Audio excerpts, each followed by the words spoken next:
Oke. Kita mulai aja kali ya event-nya, sharing-sharing kita kali ini. Kita ini dulu deh musiknya.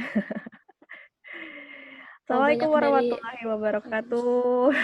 Waalaikumsalam Waalaikumsalam. warahmatullahi wabarakatuh. Terima kasih teman-teman semua yang udah hadir di malam hari Rabu ya, tanggal 22 Juli 2020 di event Follow Hub yang keberapa nih, kayaknya udah yang ketiga kali ya, yang via online bersama Mbak Fadilah Sururi atau bisa dipanggil Mbak Eva atau Mbak Dila. Gila.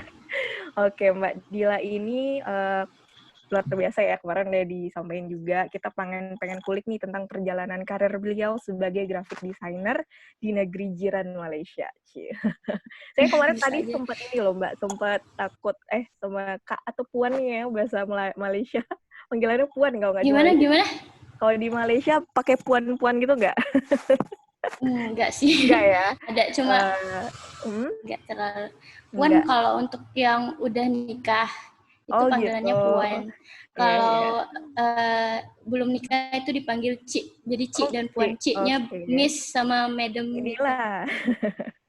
Ci Dila sempat kemarin nanya gitu kan, ini pakai bahasa apa? Takutnya nggak ini Pakai campur-campur. pakai bahasa Ya, Indo bahasa aja. Indonesia ya, oke. Ya, perjalanan karir dari Mbak adalah apa? Mbak Dila ini ya, Mbak Iya. Dila ini lahir di Pekanbaru 19 Mei 93. Ya udah lewat ulang Oh tahunnya ya. iya, Di udah tua. Pekanbaru dan aku disebut nih ulang tahunnya. Kemudian beliau desainer dan udah 5 tahun ya berkarir di Malaysia. Iya. Kemudian beliau juga alumni dari SMA Negeri 14 Pekanbaru. Mungkin di sini teman-teman ada yang sealumni, bisa jadi di SMA Negeri 14 Pekanbaru kita nggak sealumni, Mbak. Iya. Kemudian beliau mendirikan Eva Design. Jadi teman-teman bisa kepo ini tentang desain-desain beliau, karya-karya beliau di Instagramnya ya, atau di channel lain mungkin nanti Mbak Dilanya bakal sampaikan. Oke Kak, Iya. saya udah jelasin nih, kita langsung aja Iya. ke Kak Dilanya, mungkin perkenalan diri dulu dari versi Kak Dilanya. Nah kan Kak Dila. Sebelumnya, oke, terima kasih. Sebelumnya saya ucapin Assalamualaikum semuanya buat Waalaikumsalam yang lagi warahmatullahi dengerin. wabarakatuh. Mudah-mudahan malam ini jadi malam yang seru ya buat. Mm-mm. Tapi kurang seru nih karena aku cuman bisa lihat moderatornya. Iya, Nggak yang apa lain sih. mana nih? Yang Pada ini lainnya nggak deh, ada ya. pada Pada di berface. mute, nggak apa. Ya, Iya. jadi ya panggilan aku bisa Eva, bisa Dila. Mm-mm. Biasanya kalau di Malaysia itu kebanyakan manggil Eva. Jadi kalau di Pekanbaru beberapa ada juga manggil Dila, ada manggil Eva. Tapi supaya bisa recognize kalau orang dari Pekanbaru itu biasanya kan manggil Dila. Berarti oh ini teman dari Pekanbaru. Kalau di Malaysia rata-rata memang panggilnya Eva. Jadi automatically tahu oh ini teman-teman dari Malaysia. Kalau ada yang ini sih kayak apa ya, kadang kalau misalnya kita terima telepon atau apa, kadang manggilnya nama Eva atau gimana pasti Iya. ya cara bedanya gitu deh. Mm-mm. Terus apa lagi ya, dari Pekanbaru, lahir di Kuliahnya Pekanbaru. mungkin. Kuliahnya oke. Iya. Kuliahnya itu di Selangor di Malaysia. 5 tahun yang lalu itu waktu pertamanya itu tahun 2012 masuk kuliahnya. Terus apalagi ya 2000 selesainya 2015 dan setelah tamat kuliah daftar kerja. Jadi ini ceritanya mau dari mana dulu nih? Mau Ya, mungkin cerita di tentang awal kali cerita tentang kenapa sih akhirnya memutuskan diri menjadi seorang desainer gitu. Karena kan di awal waktu itu jurusannya apa nih waktu di kuliah Kak Dilanya? waktu kuliah desain grafis. Iya. Desain grafis. Nah, itu waktu kan kalau kelas 3 SMA biasanya kan bingung nih. Terus waktu SMA terus pasti ada teman-teman aku mau kuliah di sini. Terus Kak Dila milih Iya, di betul. Malaysia lagi gitu, desain grafis. Waktu Kenapa waktu itu? jadi dulu itu awal ceritanya pertama kali itu memang udah minatnya itu ke seni gitu. Seni tapi nggak begitu gimana ya, nggak begitu jelas banget waktu kelas pertama SMA itu nggak begitu ngeh gitu tentang graphic design, tapi malah pengennya seni rupa. Cuman kalau dipikir-pikir setelah ngulik lagi gitu, jadi waktu kelas 2 itu kan orang pada, kalau kelas 2 SMA dulu kelas 11 ya, sekarang masih kelas 11 ya masih. SMA belum masih berubah. jadi belum berubah. Jadi dulu itu teman-teman pada pastinya kita terpengaruh kan, kalau teman-teman kita ada euforia mau masuk mana gitu, misalnya kayak pengennya, karena dulu kebetulan aku jurusan IPA, terus waktu itu teman-teman pada mau ambil matematika, pokoknya yang dekat dengan sains atau yang jauh dari yang nggak ada masuk dari jurusan IPA, mungkin pengen komunikasi gitu, atau hukum, tapi yang hits itu kayak kedokteran. Tapi kebetulan aku di IPA itu waktu dulu, panggil nggak apa-apa ya, biar apa aja. Jadi aku dulu itu kayak rasanya pengen sesuatu yang nggak gimana ya, maksudnya yang bener-bener passion gitu. Bicara passion, pokoknya personal interest lah. Waktu itu lebih kayak personal interest, karena kalau bicara soal passion jatuhnya kayak udah jauh kan perjalanannya, tapi awalnya itu personal interest. Jadi waktu itu rasanya kayak sukanya gambar, sukanya yang berkaitan dengan foto, edit, apa gitu, gambar, pokoknya yang banyak ilustrasi. Awalnya di situ. Terus ke riset kan tentang pendidikan kalau di Indo gimana. Terus memang sih dari awal SMA tuh pengen kuliah di Malaysia. Gara-garanya waktu liburan waktu SMP itu pernah ngelihat orang kayaknya seru pelajar-pelajar kayak mana ya, student di Malaysia itu kayaknya beda bawaannya beda gitu sama orang yang di Indo. Dan akhirnya, tapi perjalanannya nggak mudah sih. Jadi waktu tamat SMA itu 2011, jadi nganggur dulu 2012 baru masuk. Jadi ada waktu 1 tahun untuk nunggu. Singkat cerita itu nunggunya itu karena satu faktor biaya, yang kedua itu faktor apa ya, ngeyakinin diri dulu gitu ya benar-benar bisa. Jadi nggak ada Mbak Imong, ini benar Mbak Imong bukan. Jadi iya gitu. Jadi waktu udah sampai waktunya daftar itu 2011 dan akhirnya diterima di kampus namanya itu University Selangor di Shah Alam. Dan waktu daftar itu 2011, jadi datang dulu ke kampusnya, daftar, terus ada tes. Jadi kita bawa ijazah, terus dites. Jadi ibaratnya kalau di Indo kan kita apply senam PTN ya dulu ya, senam PTN. Ada jalur ya. Iya, ada banyak jalur. Nah, kalau kayak aku waktu itu memang benar-benar datang ke kampusnya, lihat kampusnya, terus juga Kak, suaranya di mute. Ke-mute itu suaranya, bisa mungkin kepencet kali. Oke. Oke, lanjut. Jadi datang ke kampusnya itu akhirnya ada beberapa tes nggambar, pastiin bisa nggambar. Waktu itu ada beberapa tes warna ya yang berkaitan dengan desain.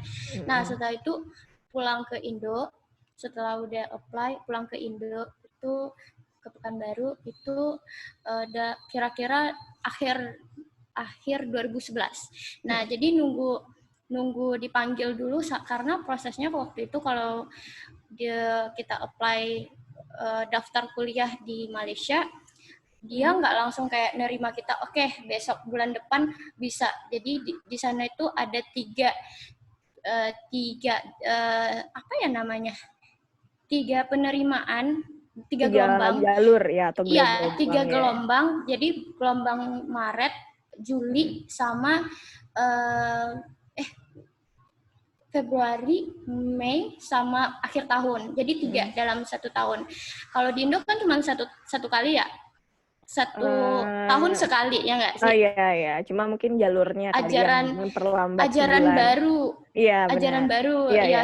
Nah di kampusku itu ada 3 kali. Jadi aku dapat yang bulan Mei. Nah Dan aku datang waktu itu 2012 bulan Mei, setelah nunggu visanya kelar semuanya baru masuk ke kampusnya. Jadi sebenarnya ceritanya lumayan panjang sih, tapi kalau dipendekin tentang gimana mau milih desain grafis itu pertamanya personal interest, dan aku emang ngerasa kayak kayaknya kalau IPA nih berat karena banyak hitungan, banyak matematika, banyak ngafal. Kayaknya udah terasa sih, kayaknya bukan di situ ininya. Waktu SMA jurusannya memang IPA. Apa kan dulu kalau SMA kan di Pekanbaru kan ada IPA IPS ya?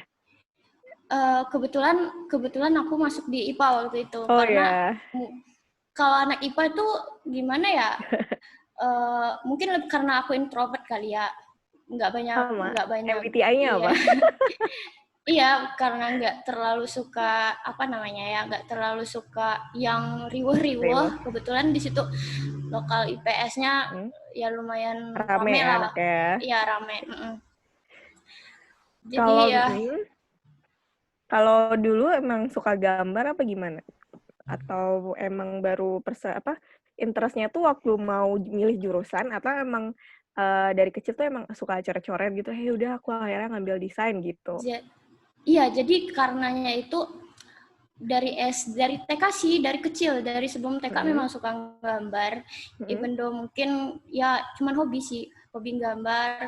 Terus juga waktu sekolah prestasi di akademik nggak terlalu gimana-gimana, tapi hobinya itu kayak ke bawah. Ibaratnya kalau kita belajar nih dari sekolah, mau belajar pasti kalau aku tuh suka apa-apa nggambar gitu. Misalnya buku bahasa Indonesia pasti ada gambarnya, dan kadang gitu. sering ditegur.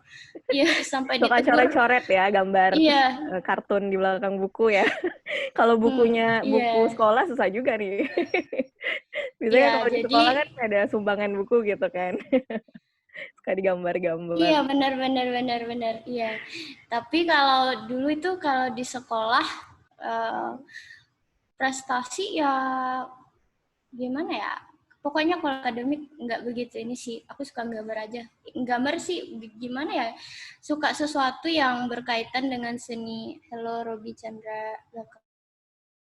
Ada yang ingin menampakkan muka, udah selesai bedakan. Jadi katanya udah bedakan dulu. Oke, lanjut.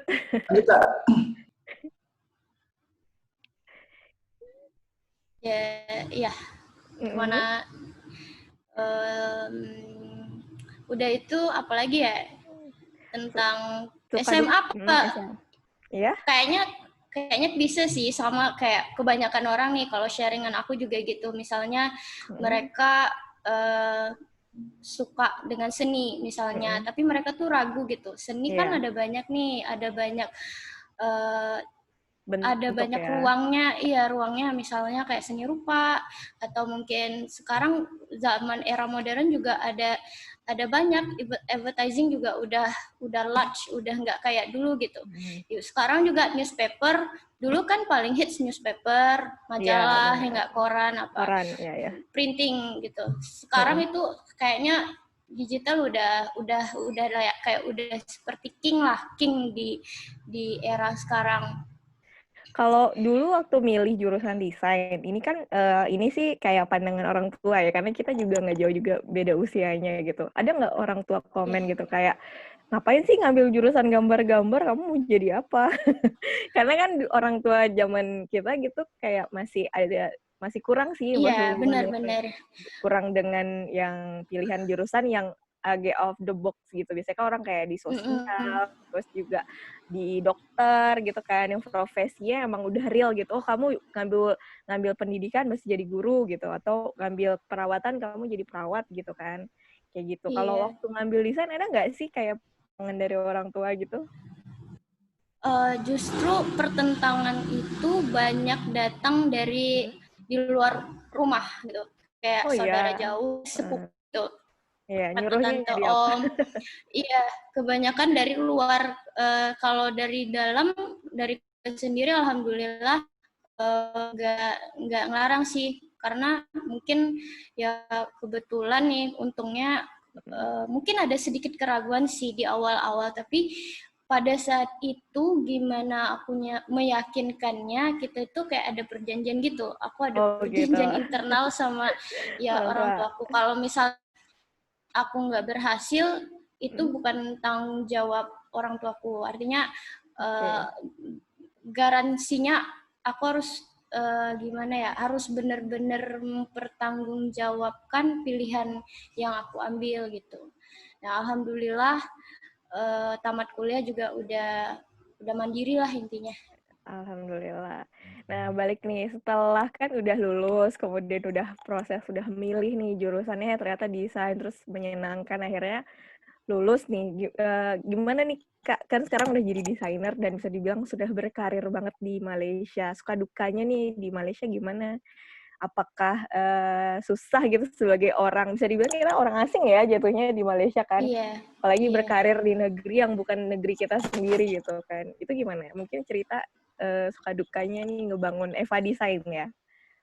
Oke. Suka dukanya itu sebenarnya dari awal nginjak di sini tuh udah banyak suka dukanya gitu. Oh ya. Dari awal iya belajar di sini itu kita bukan hanya belajar jurusannya, tapi kita belajar gimana jadi pribadi yang baru. Karena sebelumnya kan waktu itu akunya masih remaja.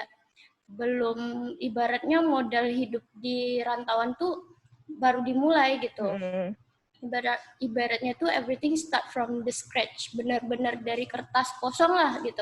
Jadi apa yang udah dipelajari sebelum datang ke sini dengan udah di sini tuh beda gitu. Karena mulai dari pelajaran, cara guru ngajar itu kan semuanya beda. Iya, misalnya nih kalau di Pekanbaru kita udah biasa dengan lingkungan kita, udah biasa ngomongnya juga gampang. Jadi waktu kuliah itu kalau dibilang beratnya itu yang di awal itu, yang waktu kuliah itu berat gitu. Beratnya bukan berat gimana, maksudnya tuh kita belajar budaya orang lain, belajar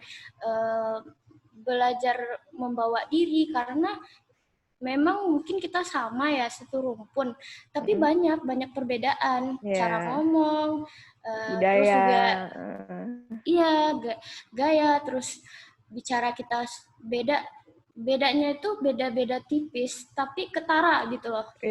Dan pada saat itu lebih yang bikin bikin obstacles-nya itu kerasa. Dulu itu lagi bener-bener boomingnya orang Indonesia sama Malaysia itu lagi lagi renggang-renggangnya. Masalah ini ya, kayak lagi batik masalah gitu ya. iya yang itu benar-benar iya, terus juga perebutan ambalat lah apa semua. Nah, sedangkan waktu itu aku sendiri mahasiswa Indo yang ada di kelas gitu. Dan juga kebetulan di international student-nya itu kita nggak rame-rame banget lah. Beda kalau di kayak UKM, kayak universitas negeri di sini itu memang banyak orang Indo. UIA, UIT, bukan UITM, ada beberapa universitas negeri yang memang hits di Indo, orang Indonesia. Nah, kebetulan kampusku itu yang dari Pekanbaru, pokoknya bisa dihitung pakai jari lah.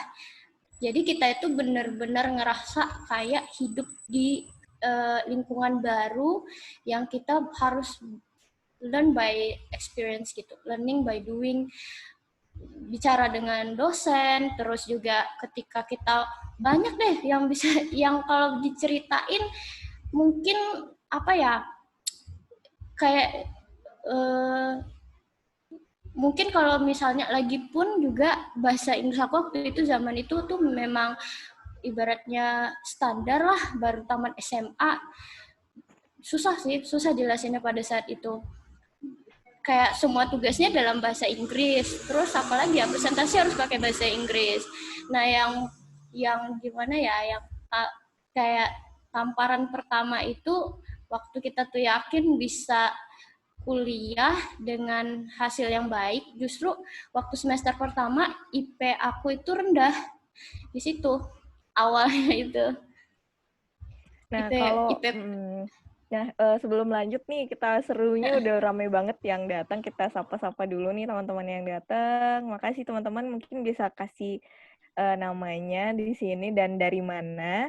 Nah, dan teman-teman follow up yang udah gabung di kelas follow up hari ini bisa ini juga nanya-nanya langsung di grup chat. Apa aja yang pengen ditanya. Terus kalau mau ajak temen yang lain bisa foto kelas ini dan di IG story ya, di follow up dan tag follow up kalau mau sharing tentang kelas ini ke teman-teman yang lain. Nah, lanjut nih Kak, kan udah banyak yang nanya juga. Nah, mungkin Iya, nanya lebih ke karir gitu kan, sebagai seorang graphic designer. Ini uniknya pertama perempuan karena bisa dibilang karir yang sifatnya seperti itu masih jarang banget sih perempuan yang memang fokus di berhubungan dengan teknologi, IT, terus graphic designer gitu ya. Itu tuh bisa dibilang masih langka sih teman-teman perempuan yang seperti itu. Terus di negeri orang gitu kan. Jadi ini Kak Dila ini benar-benar istimewa pastinya. Nah, mungkin bisa cerita nih Kak, gimana waktu proses mendirikan Eva Design terus akhirnya menggeluti karir sebagai desainer dan menghadapi klien ataupun mungkin iya, pasarnya iya. Malaysia nih kayak gimana nih gitu dengan desain gitu. Mungkin pasti beda ya seleranya sama Indonesia gitu. Benar-benar. Ya Kak, Kak Jadi Dila. waktu awalnya itu kalau mau ini, Mm-mm. kalau cerita awal karir, Mm-mm. setelah kuliah itu aku ada magang. Mm-mm. Magangnya itu aku kebetulan dapat dapat magang di Media Prima. Media Mm-mm. Prima itu satu kayak apa ya? Kayak kalau ibaratnya dia itu kayak RCTI, terus Net TV. Jadi dia punya stasiun TV, ada banyak apa ya perusahaan di dalam Media Prima itu. Ada stasiun TV, ada newspaper, magazine, majalah. It's one of the biggest media industry di Malaysia. Dan juga waktu itu aku magang berapa bulan ya, sekitar 5 bulan kalau nggak salah. Nah di situ yang banyak aku dapat exposure, dapat pengalaman, dapat ilmu. Itu awalnya dari situ. Aku waktu itu join di TV 9. Itu ada project-project kayak broadcast, ada TV komersial, terus ada short TV series kayak gitu. Terus di situ mungkin apa ya? Mungkin pengalaman work as a team yang bisa yang yang gimana ya? Yang kebetulan aku rasa it's one of the biggest impact. Aku bisa ngerti oh ya dalam suatu tim itu ada leadernya, ada ininya. Terus aku gimana nerima satu brief dari klien, terus juga ada leader aku yang kasih guidance. Nah, di situ aku ngerasa kayak oh, ternyata experience-nya kayak gini ya kerja di agensi, di in-house di sebuah media gitu. Misalnya nih kayak kita kerja di mungkin ada banyak company ataupun creative industry yang mungkin sama tapi pengalamannya beda-beda. Nah, kebetulan karena aku join di satu perusahaan yang benar-benar provide banyak pengalaman dan aku bersyukurnya di situ. Nah, disitulah awal dimana aku ngedapatin sesuatu yang jadi modal besar untuk jenjang karir ke depannya.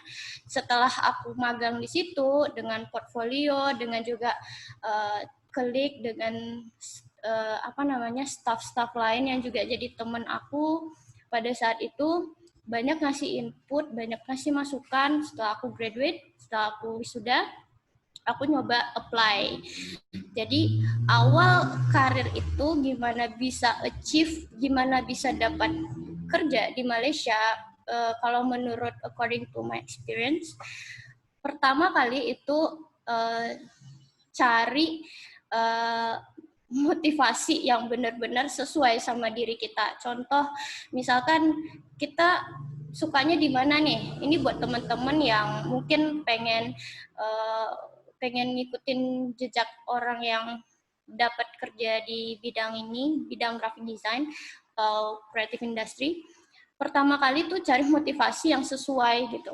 Karena tanpa motivasi kita itu kayak nggak bisa kemana-mana, karena kita pastinya butuh sesuatu untuk jadi jembatan. Terus juga entah itu mungkin keluarga, entah mungkin personal goals yang mau dicapai. Nah, itu sebagai apa ya, asa sih, karena kalau kita ngelakuin apa-apa tanpa motivasi, it's just nothing gitu loh, ya nggak? Ibaratnya kita mau achieve something, tapi kita tuh nggak tahu untuk apa gitu, motivasinya nggak ada. Itu pertama sih. Yang kedua, setelah kita udah punya niat yang kuat, tekad yang kuat, kita udah tahu mau kemana, preparation, kita tuh harus prepare apa yang benar-benar jadi syarat untuk kita bisa sampai ataupun dapetin sesuatu yang kita mau capai. Misalnya nih, pada saat itu saya aku benar-benar yang hanya pengalaman magang, terus juga beberapa mungkin klien yang bisa dibilang bukan klien yang tahap profesional, tapi aku ngikutin step-step yang sebelum aku buat gitu. Misalnya sebelumnya aku sharing dengan mungkin senior aku di kampus atau orang teman-teman aku yang juga sama-sama cari kerja, dan kita belajar dari orang yang udah pernah. Atau zaman sekarang pastinya everything is easy karena semuanya ada di jari kita kan, tinggal scroll, cari, terus kita bisa ikutin step-stepnya. Dulu waktu tahun 2015, 5 tahun ke belakang, itu nggak se-hype sekarang karena Instagram juga belum begitu in. Paling yang in itu Twitter, Facebook, ya kan? Dan juga sekarang kayaknya nggak ada, bisa dibilang lebih much more easy dari dulu. Nah, bicara ke belakang, pengalaman aku itu benar-benar yang bisa dibilang cara yang konvensional aku ikutin, cara yang udah up to date aku ikutin. Waktu itu aku apply job itu aku online, aku email ke banyak perusahaan, aku nggak ingat, mungkin kayaknya lebih dari 100. Jadi setelah aku udah officially graduate, aku apply banyak job offer yang ada. Beberapa contohnya kayak di Job Street, terus ada apa lagi waktu itu ya, ada beberapa lah website online yang provide untuk dapetin kerja. Nah, aku apply di situ dan ada beberapa yang manggil, ada yang beberapa nolak. Ketika interview juga satu pengalaman, kalau misalnya pada saat itu kayak aku yang belum pernah interview kerja, itu rasanya kayak wah gila, ini kayak gimana ya gitu. Tapi satu kali dapat rejection dan semakin banyak rejection, itu kita tuh belajar gitu, dan artinya nguji mental kita, ini kuat nggak lagi ya dengan penolakan. Jadi kalau dibilang aku sebelum diterima itu udah terima banyak penolakan, tapi it will not stop me at that time. Aku nggak berhenti, karena kalau misalnya hari ini gagal, kita masih ada hari besok gitu untuk nyoba lagi. Dan setelah aku coba terus, waktu itu daftar online dan dipanggil interview, alhamdulillah setelah sekian lamanya aku diterima di satu perusahaan, dan kebetulan owner dari perusahaannya itu dulu kerja di perusahaan tempatku magang di Media Prima, di stasiun TV. Dia juga orang broadcast, dan disitulah awalnya. Dan akhirnya tahun pindah, dan beberapa kali pindah kerja. Soalnya ya, banyak sharingnya ini udah aku bikin ya buat teman-teman yang datang. Karena kita bakal ulang lagi karena ini udah ramai banget yang nanya. Iya, karena ini Boleh. udah ngantri banget nih yang nanya. Ini ada pertanyaan iseng dari Robi, apakah di sana desainnya pakai crack nggak katanya? Bisa Kalau di nggak pakai crack perusahaan, itu? Nggak, kalau di perusahaan ya. iya kita pakai yang ori, yang bayar Ori. per tahun Ori premium. dong. Ya, tapi kalau aku masih pakai crack sih di laptop. Masih pakai crack kalau personal ya. Tapi Iya. kalau di kantor nggak pakai yang crack. Terus dari Karena itu mahal Wahyu, bang, itu mahal? mahal banget sebenarnya ya. It's a Ya bit mungkin nanti costly. nanti the next mungkin nanti ada tema cerita untuk graphic Oke, designer tapi gratis kali ya. Software apa aja yang boleh gratis boleh. gitu. Terus lanjut ada Wahyu, dia nanya, nih kakak kuliahnya beasiswa apa gimana ya kak? Tuh, Eh, waktu kuliah enggak, itu enggak independen. ya, Jadi orang independen tua ya. yang support. Iya. Hmm. Kalau di sana kisaran berapaan ya kalau kuliahnya gitu? Kalau sekarang aku nggak Enggak begitu tahu ya? ya, iya. Tapi kalau zaman dulu itu sekitar 56.000 ringgit, itu berapa Ringgit ya, ya? dikali 3.000 3.000. Oke, sekitar, baiklah kalkulator.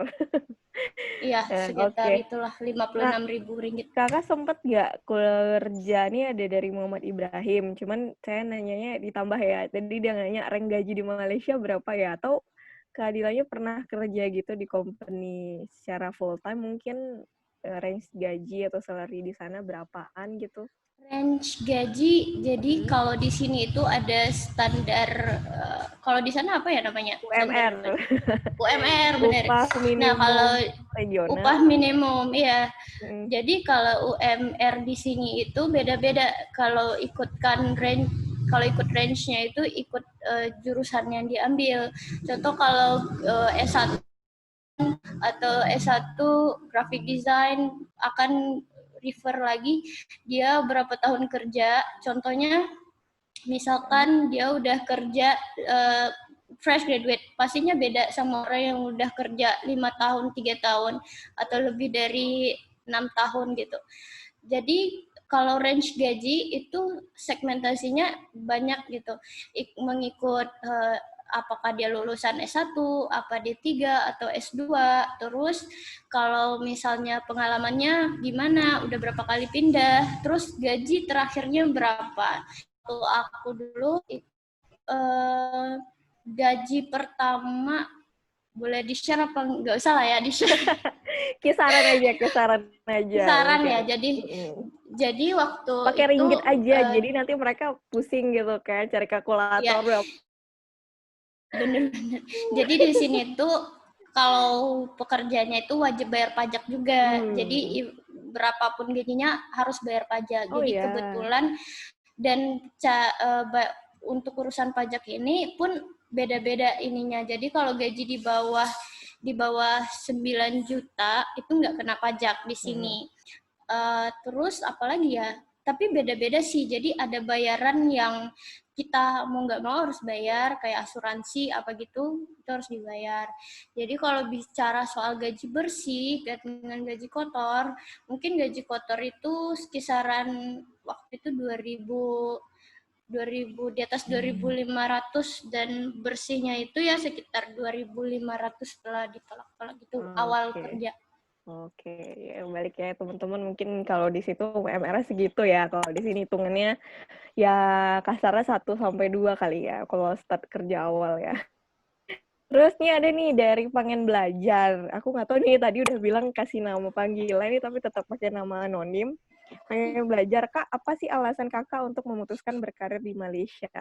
Kenapa nggak di Jadi Indonesia? motivasinya kenapa di Malaysia itu Hmm? mungkin karena cerita yang tadi ya aku cerita, Hmm? waktu liburan waktu SMP aku tuh kayak suka aja gitu ngelihat orang yang student di sana tuh gimana kan. Di Pekanbaru ngerasanya oh kayaknya spirit belajar mereka tuh kayak lebih aja gitu waktu pada saat Hmm. itu, karena mereka itu gimana ya bilangnya, mereka mungkin kalau kita kan banyak anak nongkrong ya. Iya. kalau di sana itu mungkin agak kurang sih anak nongkrongnya gitu. Oh Nggak gitu, tahu karena sekali itu nggak zaman banyak, dulu. ya nggak banyak anak nongkrong ya. Ya, terus apalagi ya? Terus aku mikir kenapa mau di Malaysia juga itu negara maksudnya aku pengen dapat pengalaman di luar negeri, tapi karena Malaysia paling dekat dan juga um, lebih dekat, terus apalagi ya bahasanya juga lebih kurang sama. Faktor-faktor umumnya kayak gitulah. Terus juga udah ngerasa kayak, oh mungkin kalau dapat pengalaman di Malaysia, ya bisa jadi sesuatu yang bisa dibagiin ke teman-teman atau gimana gitu. Oke, jadi itu ya teman-teman kenapa akhirnya berkarir di Malaysia. Nah, kalau ini dari Bang Lunas, apa harus dipilih dulu apa gimana ya? Banyak banget kayak. Ini kita ini aja kali ya, dilingkupin semua dari Bayu nih. Selama kakak menjalani profesi sebagai graphic designer, sudah menerima project dari klien, apa sih kesan suka dukanya dalam menghadapi permintaan klien? Kalau banyak banget ya, satu-satu deh.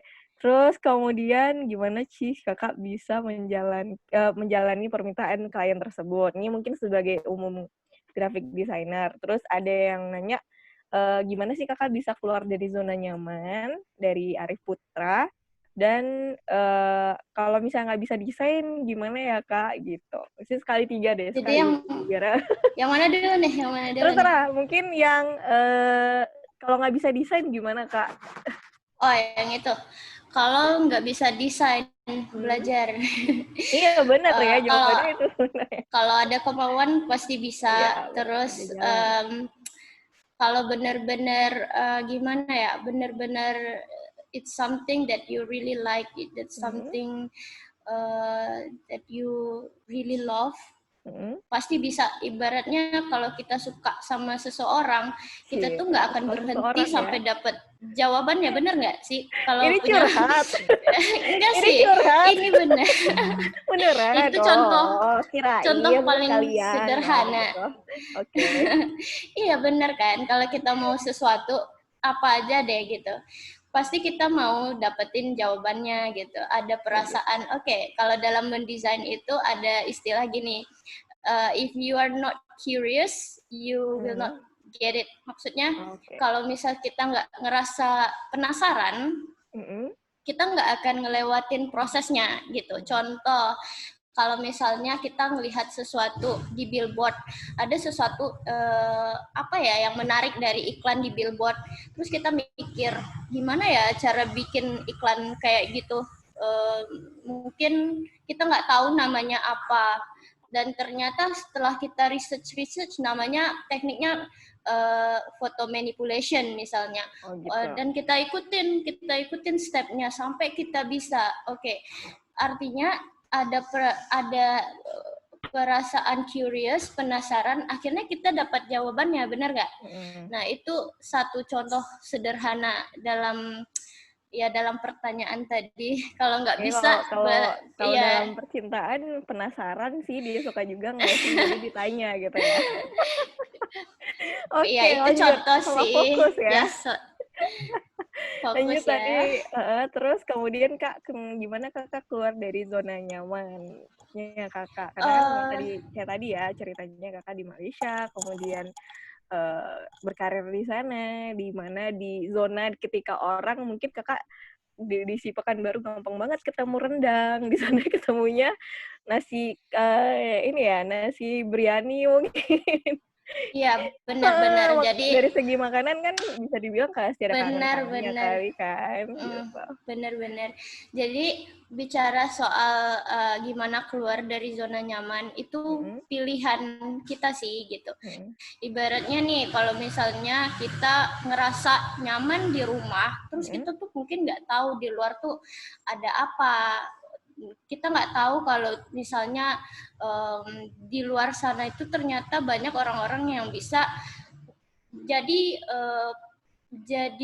apa ya, jadi one of the reason kita bisa mencapai sesuatu. Maksudnya gini deh, kalau misalnya kita nggak mau menggerakkan hati kita, itu berarti kita tuh nggak kemana-mana kan.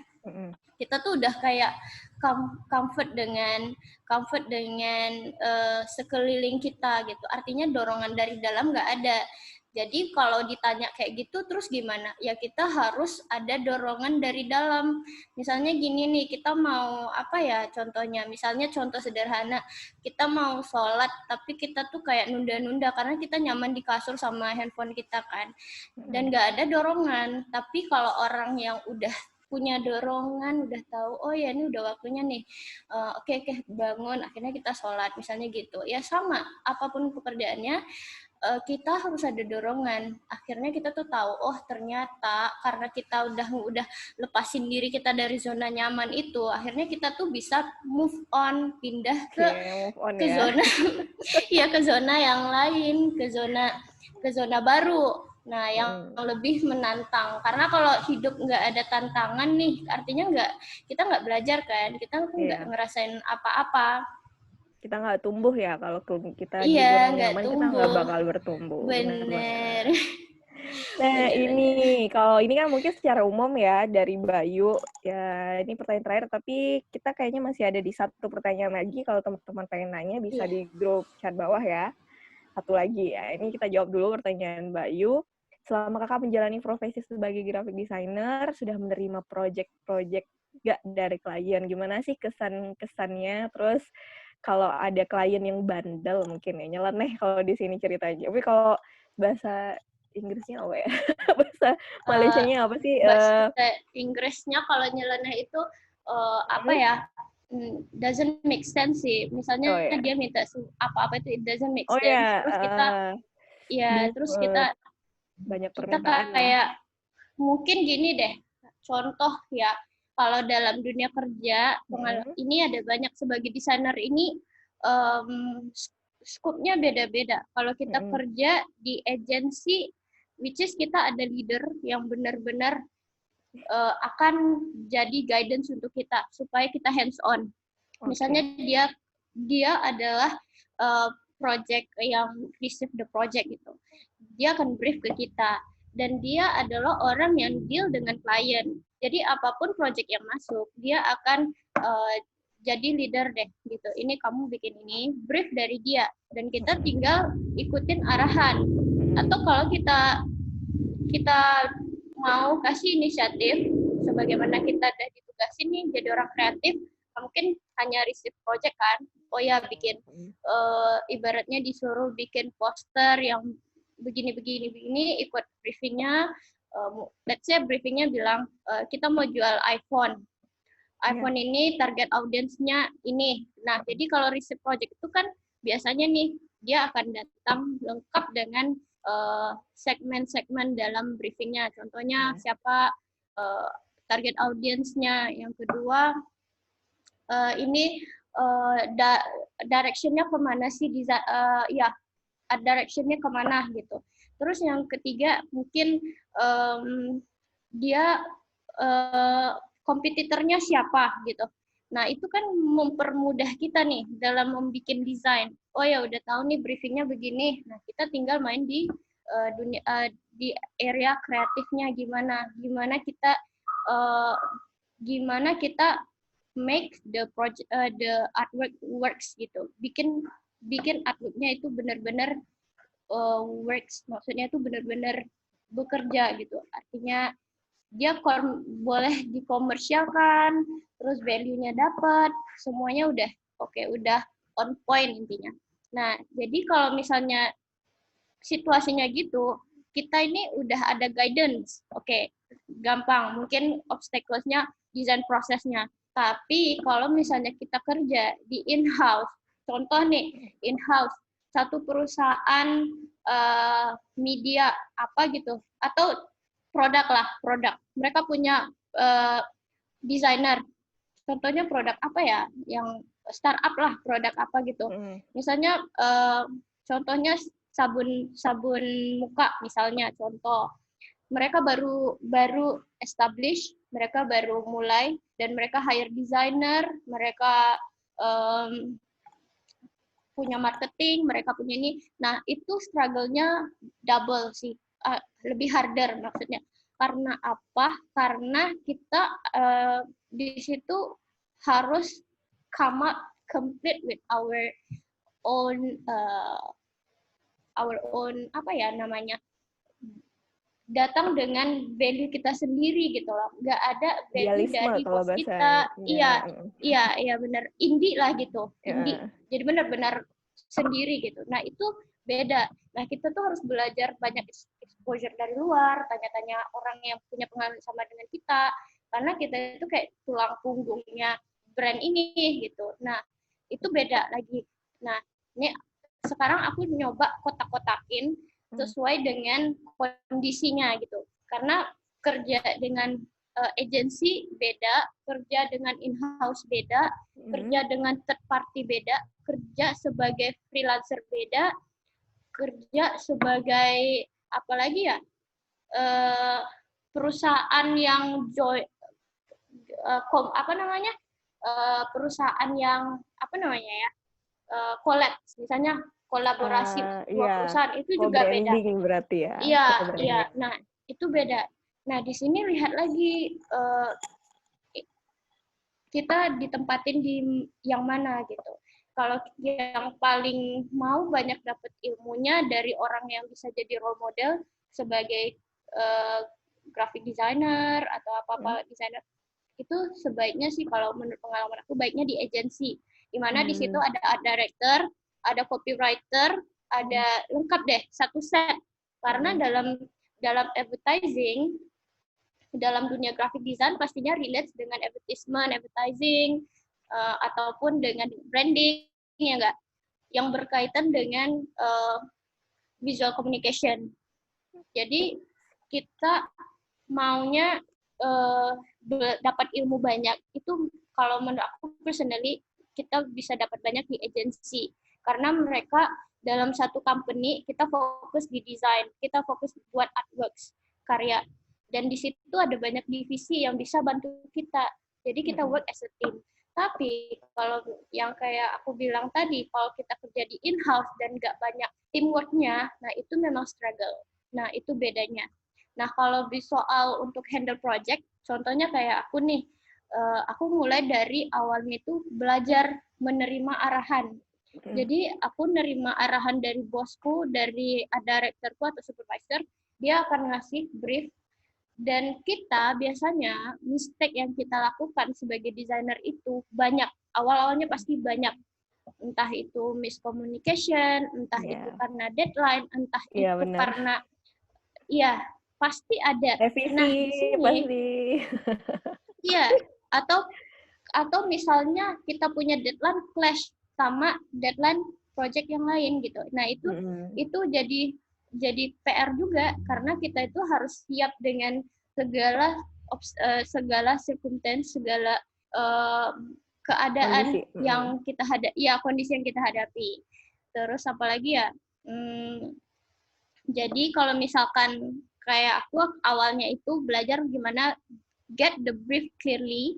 Kalau bosnya bilang ataupun atasannya bilang bikin ini, kita tuh harus catat benar-benar, karena yang ngasih arahan kita itu manusia juga, dan dia bisa lupa. Nah, kalau jadi perlu rekam jangan, ya. Nanti udah dicatat gitu kan. Tapi karena nggak bilang itu. Ini rekaman Bapak gitu. Iya, benar, itu bisa jadi salah satu alternatif. Jadi misalkan nih kita dikasih brief, terus kita kayak bingung kan, tadi gimana ya, gimana, karena kalau udah jadi desainer, kita itu benar-benar udah lupa semuanya, kita tuh fokus ke yang mana lebih important. Kayak ini, oke, ini harus disiapin. Tapi kalau kita receive banyak instruction, kita bisa lose, bisa lupa, bisa sesat karena udah kebanyakan gitu. Jadi cara yang paling baik itu kita bisa catat, atau kalau secara profesionalnya kita akan email. Kalau bos kita kasih arahan melalui email, kalau kita nggak paham, kita harus highlight. Oke, yang ini nggak paham, 1, 2, 3. Oke, kita kasih balas ke dia. Kalau dia nggak kasih kita feedback, mungkin dia bisa WhatsApp atau gimana bilang, bos bisa nggak kita friendly reminder, bos ini bisa nggak gimana supaya kita dapat briefnya jelas. Nah, kita nggak boleh duduk diam nih, harus kita yang ngejar atasan kita, sama kayak klien, karena klien ini itu bisa dibilang ajaib kadang sih, ajaib karena mungkin mereka kasih komen-komen yang nggak make sense. Misalnya dia bilang, kayaknya kalau desain yang itu keponakan saya nggak suka. Terus kita ini desain untuk target audience, dan target audiensnya ini bukan si keponakannya doang kan.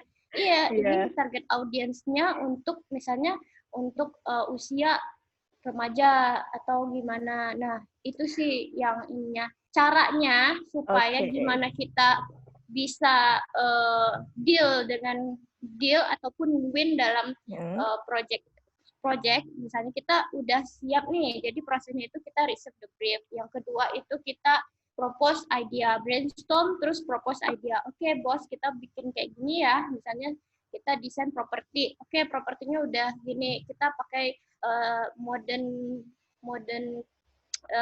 referensinya dari contohnya rumahan modern di UK misalnya. Terus dia approve. Nah, kita harus narrow down lagi nih.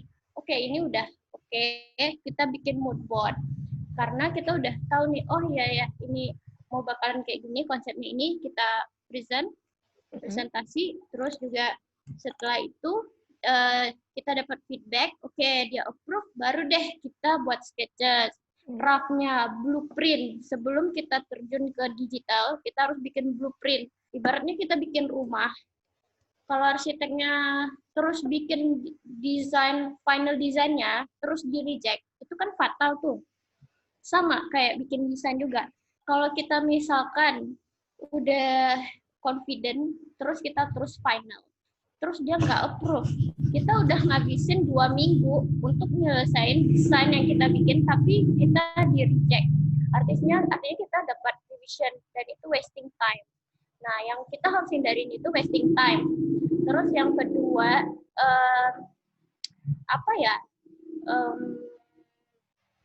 jangan sampai ide kita itu terlalu banyak sampai klien kita tuh nggak tahu.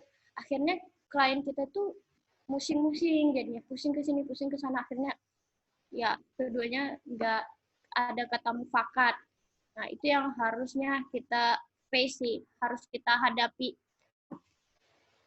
Apa lagi ya? Ya, ini udah ada 2 pertanyaan terakhir ya, Kak. Berkaitan juga dengan ini. Nah, pertanyaan yang terakhir nih ya. Jadi, terima kasih buat teman-teman semua. Tadi cuma minta 1, tapi ternyata ada 2, tapi penting banget nih dua-duanya. Gimana sih, Kak, cara nentuin harga untuk project design? Tentuin harga versi ego kali ya. Terus selanjutnya gimana cara ngatur mood supaya tetap fresh dan mencari ide dan tetap nyaman dan fresh dapat ide-ide buat ngedesain. Seperti itu. Gimana nentuin harga ya? Nah, jadi kalau nentuin harga, kita ini nggak bisa pukul rata. Misalnya nih sama si A, kita kasih dia mungkin background perusahaannya itu big company, perusahaan yang udah established 15 tahun. Terus kita bilang, oke, kita kasih harga untuk logo 3 juta. Oke, deal. Terus ada perusahaan startup, dia mau bikin logo sama kita. Terus dia tanya, range kamu berapa ya? Terus kita bilang, saya sih terakhir bikin 3 juta. Putus konversasinya sampai situ. Ya pastinya klien akan lari. Nah, di sini kita tuh harus belajar the art of negotiation. Terus kita tanya dulu, budget kamu berapa? Gitu. Terus kalau dia bilang, budget saya sekian. Terus kita bisa main di quotation. Jadi sebelum terima project, kita pastiin kita kasih dia harus deal-dealan dulu, terus kita tanya dia, budgetnya berapa? Kalau dia bilang budget dia sekitar, let's say dia bilang, aku ada 800 sih kalau untuk logo, gimana? Oke, kita jelasin dalam 800 itu mungkin bisa 3 kali revisi, ya 3 kali revisi. Nah, untuk ini kita mungkin cuman provide logo design instead of mungkin ada corporate design book yang lain, item-item yang lain mungkin nggak bisa kita provide karena mungkin misalkan kita bilang, oh ya ini kalau mau mungkin bisa apa ya? Bisa bentar, aduh lagi blank, sorry. Ya bisa lebih murah, tapi quotation-nya sama-sama deal gitu. Jadi lihat kliennya dulu, kliennya ini background-nya gimana. Kalau dia big company mungkin kita bisa, tapi kita harus tolak ukur juga nih, kira-kira kita sampai nggak ke tahap yang kita provide. Misalnya nih kita tawarin 3 juta, terus dia bilang, bisa lihat foto nggak desain-desain sebelum ini, terus kita nggak punya gitu. Nah ini akan jadi bahaya juga kan buat kita, karena kita berani letak harga tapi kita nggak bisa ngasih apa yang mereka pengen gitu, gambaran mereka gimana nih, ya pastinya dia berlari ke desainer yang lain. Jadi itu sih tipsnya. Nah, yang terakhir, gimana cara mengatur mood supaya bisa ngedesain dengan nyaman dan mencari ide-idenya? Karena juga kan desainer nih bisa dibilang seni, jadi kadang suka burn out mungkin, atau kayak lagi kebingungan gitu kan, dapat ide, atau lagi banyak deadline, jadi buyar gitu mood-nya gitu. Karena kan kadang-kadang kalau desainer tuh harus pakai mood, kalau nggak ada mood jadi nggak bisa ngedesain gitu. Gimana sih cara ngatur mood-nya gitu supaya tetap stay buat ngedesain secara produktif? Itu kayaknya maksudnya dari Mas Baim Wong. Waduh, sampai artis ya ngeliatin Baim Wong. Oke, Jadi Adila. makasih Mbak. Kalau misalkan apa ya, kalau dibilang gimana supaya kita bisa ngatur mood itu, kalau misalnya kita udah burn out, udah terlalu heavy, terlalu stuck gitu, nggak tahu mau gerak kemana, kita harus take a break gitu.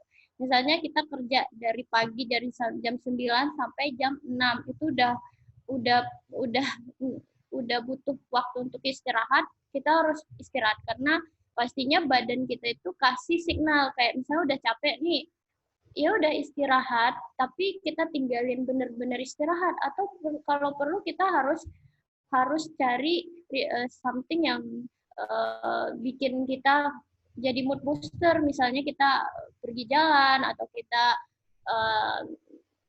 ngobrol sama teman, ya itu bisa jadi mood booster juga, tergantung hati kita mau kemana gitu. Misalkan Senin sampai Jumat udah full, nah Sabtu Minggu kalau bisa ya benar-benar take a rest gitu, istirahat dan juga refreshing. Pastiin kita tuh dapat life balance-nya, dapat lah intinya, life work balance. Kita udah kerja, kita ini, atau mungkin setiap bulan kalau terima gaji, kita boleh kasih reward ke diri sendiri gitu. Misalnya kita mau beli apa sesuai dengan kemampuan, kita bisa nyenengin diri sendiri ya nggak. Kalau perempuan misalnya ya paling pergi ke shopping, atau mungkin beli barang-barang desain yang menjadi motivasi, misalnya apa gitu yang baru. Ya, beli Wacom ya. Iya, beli Wacom baru mungkin kalau Wacomnya rusak. Oke, iya. Mungkin itu dari Mas Baim Wong. Pertanyaan terakhir dari kelas kita hari ini. Jadi, kalau di sana udah jam 9 ya, kita beda sejam. Oh iya, udah Iya nggak benar. terasa ya. Ya nggak terasa udah sejam kita bareng ngobrol-ngobrol di sini, sharing bersama Mbak Dilanya, Kak Dilanya, tentang gimana cara menjadi graphic designer, perjalanan menjadi graphic designer di negeri jiran Malaysia. Jadi mungkin bisa memotivasi teman-teman semua yang pengen jadi desainer atau mungkin berkarir di Malaysia kali ya. Walaupun pandemi mungkin tetap aja namanya mencari cuan di mana saja, yang penting ada kita ke sana Iya, begitu. benar. Oke, kita terima kasih banyak buat Mbak Dilanya buat bagi-bagi ilmunya hari ini. Tadi aku ada catatan dikit ya tentang gimana sih caranya untuk namanya untuk tetap pada passion dan apa sih, karena kan banyak nih dari kita yang kayak mau passionnya ini tapi apa ya, kayak masih kurang kuat gitu. Jadi kayak beralih karena mungkin dari tuntutan pekerjaan, mungkin kata orang tua, jadi akhirnya nggak kesampaian nih yang diinginkan. Jadi kalau tadi catatannya dari Mbaknya punya motivasi, Kak, bilangnya adalah pertama motivasi yang kuat dan tekad yang kuat. Karena kalau udah punya motivasi dan tekad yang kuat, apapun tantangannya pasti dijalanin ya. Kemudian preparation goals yang ingin dicapai. Kayak kita punya personal goals-nya, apa nih personal goals teman-teman, mau jadi graphic designer mungkin, dari UX designer bisa jadi, atau dari bisa jadi content kreator mungkin. Nah, itu personal goals teman-teman tuh harus kuat juga gitu. Jadi teman-teman tahu nih apa sih yang ingin dituju, profesi apa sih yang ke depan yang pengen jadi dicita-citain. Terus catatan lanjutan yaitu preparation untuk mencapai goals-nya. Jadi teman-teman mau jadi desainer misalnya Mbak Dilanya, kayak Kak Dilanya, teman-teman harus belajar dulu nih bikin pakai aplikasi ini. Mungkin tahapannya dulu mungkin aplikasi Paint dulu kali ya, ngegambar gitu kan, atau aplikasi-aplikasi sederhana dulu, tapi tetap konsisten, bisa belajar dari YouTube, belajar dari banyak juga sih dari apa namanya, platform-platform gratis belajar ya, kayak Iya, Udemy benar-benar. mungkin, kayak Coursera, dan juga banyak yang lain. Udah banyak banget ya jalan untuk belajar sekarang ya. Jadi teman-teman bisa di situ. Kemudian habis itu stay, terus keluar dari zona nyaman tadi ya. Jadi bisa upgrade diri dan untuk bertumbuh kembali. Mungkin itu kali ya 4 catatan sharing bermanfaat kita hari ini. Dan saya tadi sempat lupa belum kenalan, tapi saya Melati, tadi terakhir ya. Saya Melati, kalau teman-teman mau sharing juga atau mau diskusi juga bisa follow IG-nya Melati Octavia, Melati_Octavia. Terus juga Mbak Dilanya mungkin apa yang disampaikan tentang mungkin desain atau ada platformnya, mungkin bisa sharing, Kak? Gimana? Ya mungkin website ataupun ini bisa kita lebih lanjut lagi nih sama Kak Dilanya gitu. Mungkin Instagram Webs. atau Facebook, Oh, Twitter, LinkedIn. Biar teman-teman saya, punya iya aku. punya Kak Dila, punya Kak Dila. Yang dipromoin mungkin. Oh ya, paling itu ya, Instagramnya udah tahu pasti di Eva Iya. NHS, Oh, websitenya Eva. juga Mm, mm, evadesign.com, terus IG artworks-nya itu Eva Design. mm. Terus ada lagi? Itu aja sih. Itu aja. Pesan nggak ada yang terakhir, kata-kata terakhir sih, janganlah kata-kata terakhir ya, kita kalau bisa jumpa lagi. Kata-kata terakhir ya, Kapan balik ke Pekanbaru? Atau nggak bisa ya balik? ini pandemik ya, jadi beda. Nggak Jadi bisa. benar-benar ya, benar-benar kita nggak kemana-mana, nggak Berarti Idul ada. Adha di Malaysia berarti ya? Oh ya, selamat Idul Adha buat semuanya. Masih berapa Berapa hari hari lagi? lagi ya? Belum. Berapa hari lagi ya? Ya, makan 2 minggu, daging seminggu Malaysia lagi. berarti. Ya, Seminggu lagi ya. seminggu lagi. Ya, Ucapin masih. ya, terima kasih buat undangannya, follow hub. Ya, follow hub. Nggak Mana kerasa orang ya. follow hub ini? Mana Ya. teman-teman semua lihatin semua videonya. Kita bakal foto bareng ya. Ya, langsung Oke, pakai bedak, iya. yang belum pakai bedak, pakai bedak dulu, sisiran dulu. Nggak kerasa Buka 1 jam videonya ya. semuanya, buka video semuanya pokoknya. Kita bakal foto bareng, Kakak Panitia, Kak Robi, Bang Robi, ini follow hub, mana orangnya? Sebelum ditutup. Halo, pada nggak muncul deh. Jadi kita foto dulu kali ya. Tapi ini pada orangnya nggak muncul, cuma berdua aja dong. Iya, foto 1, 2, 3. Aduh, pada kemana semuanya? Dengar Nggak ya. ada. Ya, mungkin demikian sharing-sharing kita hari ini. Semoga ke depan Follow Hub bisa bikin sharing lagi yang bermanfaat. Kalau nggak salah besok dari orang Tokopedia loh. Aduh, aku buka cerita. Jadi, sampai jumpa teman-teman semua. Saya sebagai moderator, mohon maaf apabila ada kekurangan dan kesalahan dan juga terlalu banyak bercerita mungkin pada kesempatan kali ini. Saya mohon maaf kepada Kak Dila juga. Kita tutup acara hari ini. Terima kasih teman-teman semua. Terima kasih. Oke.